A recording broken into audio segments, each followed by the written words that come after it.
You know what's funny? I've been cleaning out my storage unit.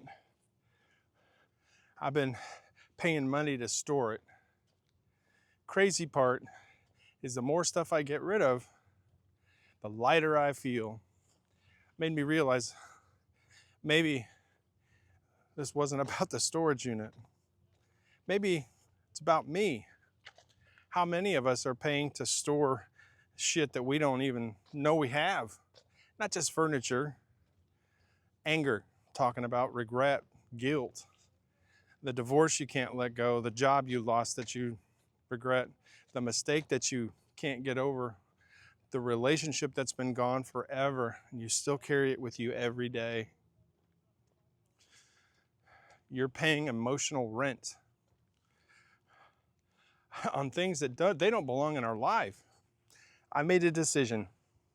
I'm selling most of the things that I own, not because I have to, because I want to. In a couple years, Sandra, my wife, and I, we're moving to South America. We're going to build a completely different life. I don't want to drag all the weight of my old life with me into my new life. I don't need another chair or a box, shelf full of things I forgot I owned. What I need is freedom.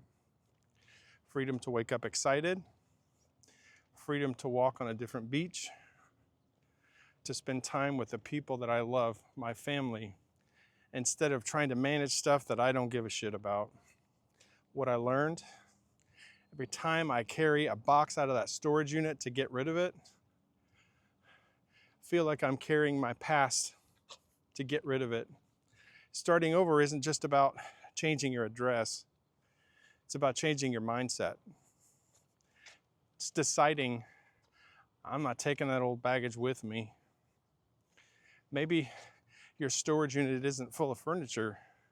Maybe it's full of fear, excuses, the opinions of people that they don't matter. What would your life look like if you finally got rid of all that? If you're ready to stop carrying the weight of your past, I'd love to help. I offer 30-minute one-on-one accountability calls for $50 a week. We'll build a plan, talk honestly. Together, we'll stop clearing all that old stuff that are keeping you stuck. If you're ready, send me a direct message. Type I'm in so I can see that you're following with me. Here's the truth. The freest people that I know are not the ones with the most stuff. They're the ones with the least baggage. Let's start over together. Thank you so much for watching this, Gen X. I appreciate you, and I'll see you on the next one.